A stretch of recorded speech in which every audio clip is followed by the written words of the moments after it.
Bonjour tout le monde, on se retrouve aujourd'hui pour le déballage, finalement, de Sleeping Gods, donc un jeu de Ryan Laukat, et donc c'est publié par Lucky Duck Master pour la version française.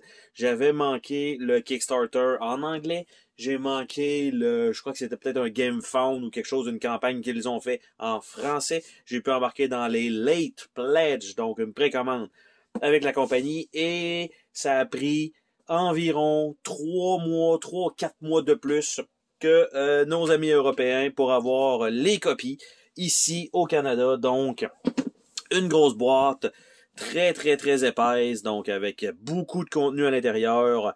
C'est on va dire pas nécessairement un livre-jeu, c'est pas tout à fait ça, parce que le livre va servir à avoir les endroits où on va pouvoir se promener, on va avoir un équipage, on va découvrir des choses, on va pouvoir retourner à des endroits, mais ça on a des objets, on va trouver autre chose.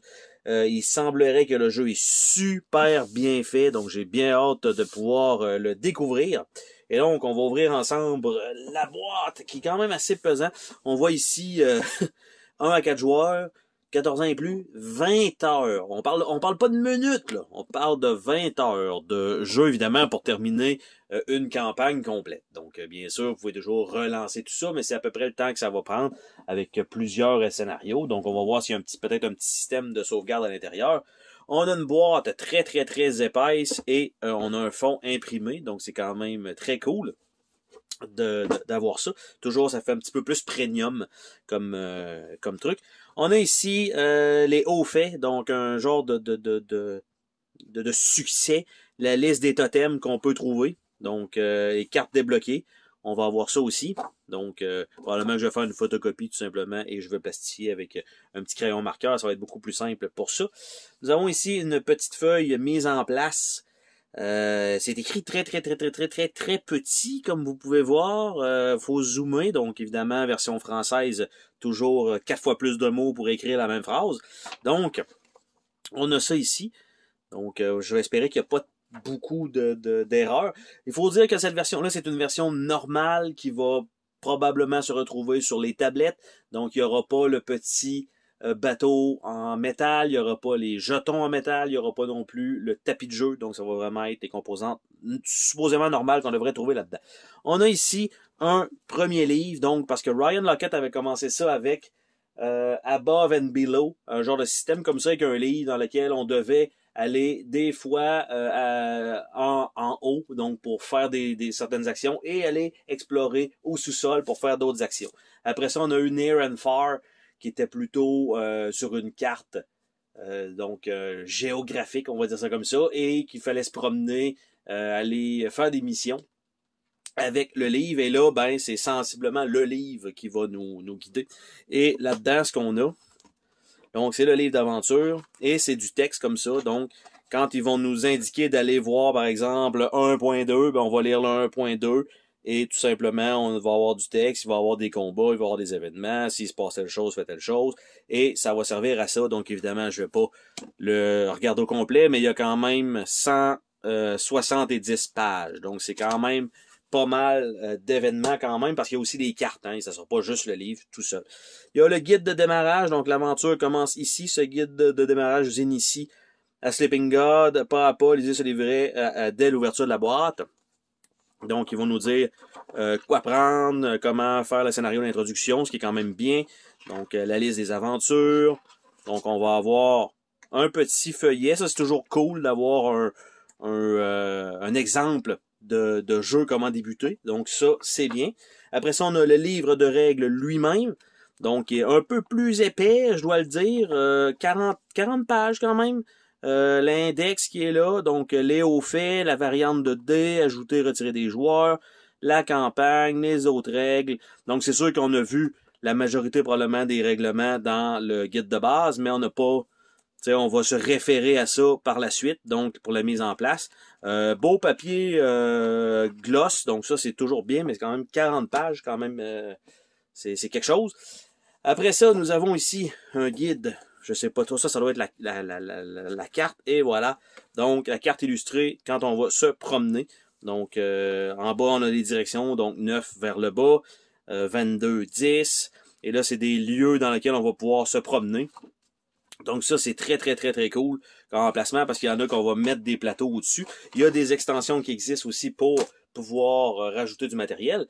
On a un journal de bord, donc un paquet de feuilles journal de bord, donc qui est là.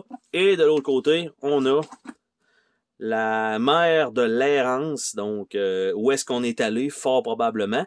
Donc, on a ça, et je vais donc en prendre une et la plastifier tout simplement, et ce sera réglé pour ça. Nous avons les feuilles de punch, donc il risque d'en avoir quelques-unes. Donc on a le bateau lui-même, action du bateau. On a quelques jetons aussi autour, et les jetons de l'autre côté sont tous pareils, donc c'est des -1 avec ce symbole-là. Et le bateau, je regarde, c'est pas les mêmes valeurs des deux côtés, donc on a probablement 1-2 joueurs et 3-4 joueurs. Donc on a ça. On a par la suite une série de personnages.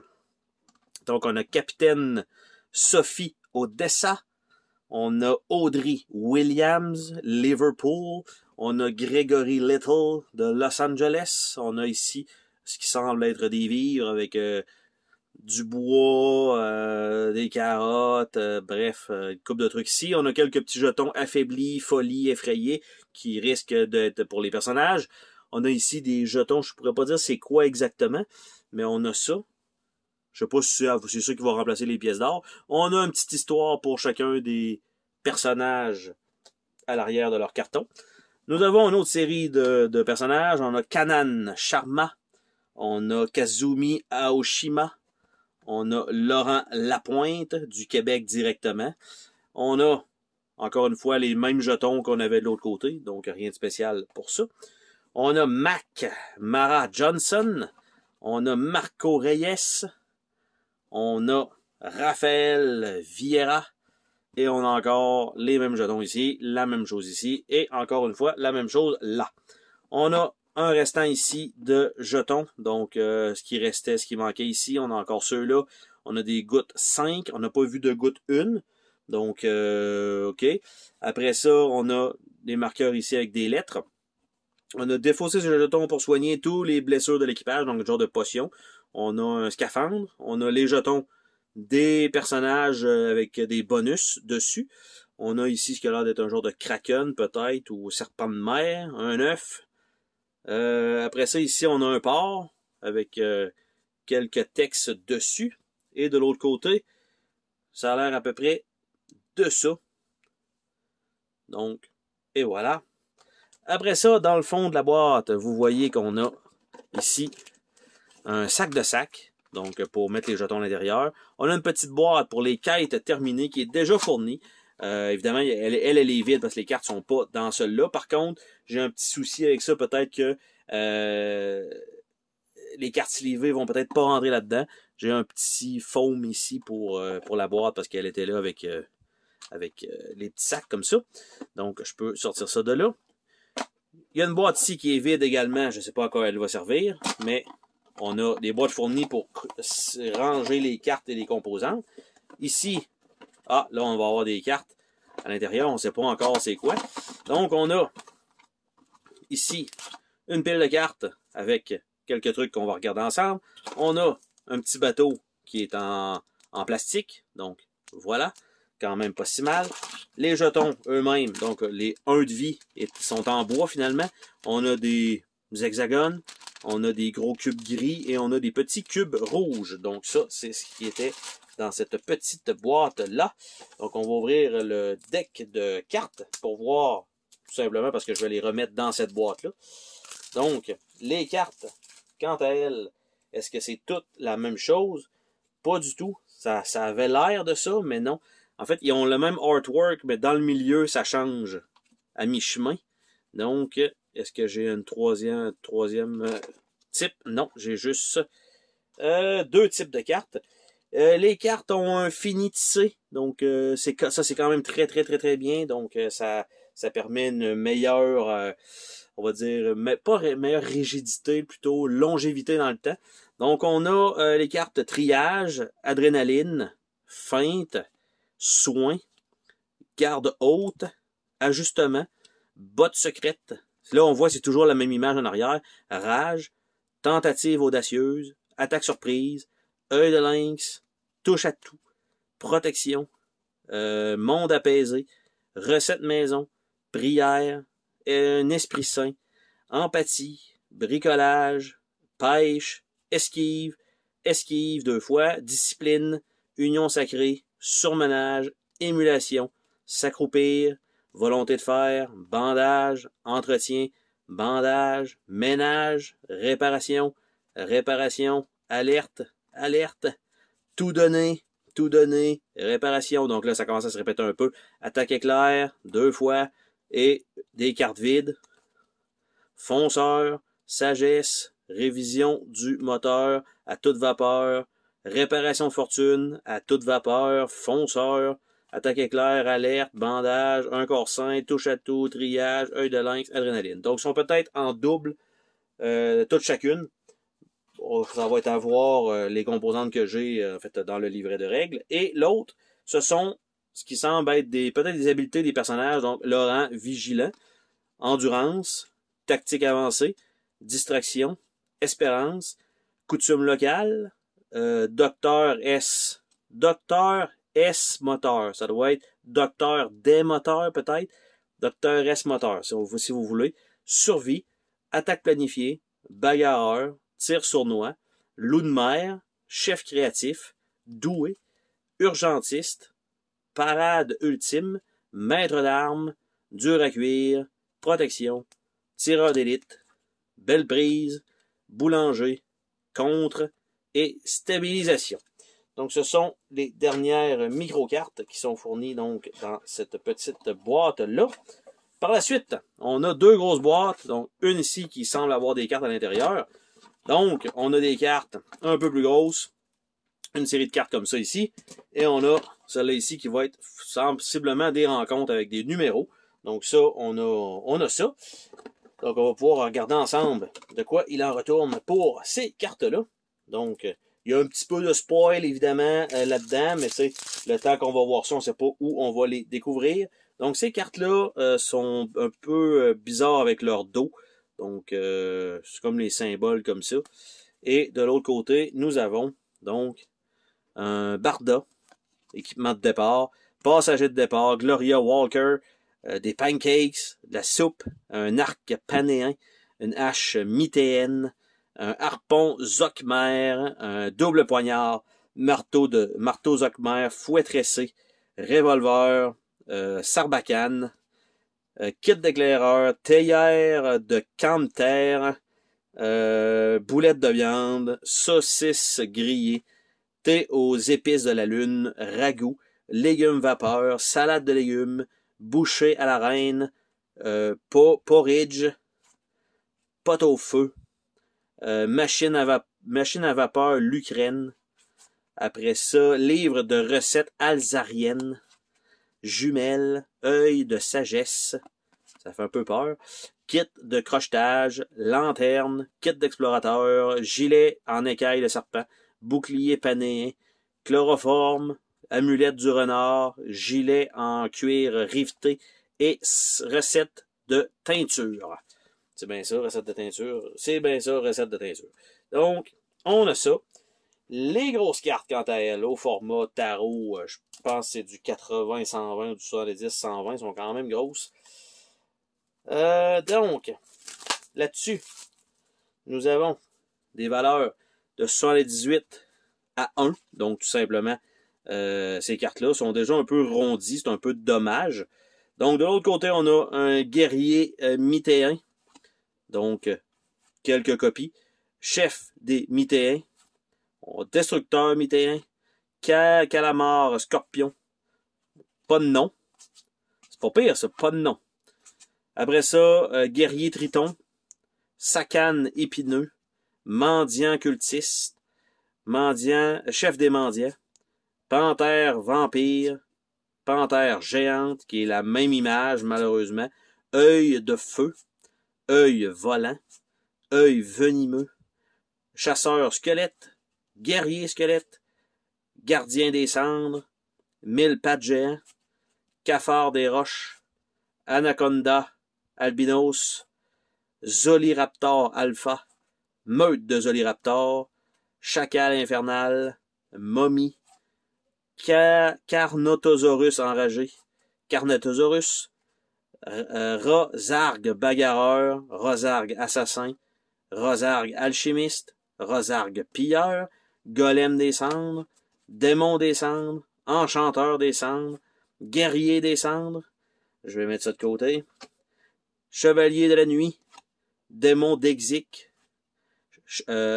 Archasseur, Sorcière de Rogue, Démon Vapier, Mantadon, Démon Sylvestre, Criverne argenté, Criverne, Tête de l'Ectacron, Patte de l'Ectacron, Dragon d'argile, Queue de l'Ectacron, Gardien des rêves 1, Corps de calamar géant, Tentacule de calamar géant, Yeux de calamar géant, Gardien des rêves 2, Gardien des rêves 3, Calamar de pierre, Jeune calamar de pierre, Vieux calamar de pierre, Mammouth des glaces, Tigre à dents de sabre, Yeti, Pteranodon, Pteranodon 2, Pteranodon 3, 4, Spinosaure enragé, Calamar des sables, Guerrier panéen, Archer panéen, Guide panéen, Rage incarné, Corbeau zombie enragé,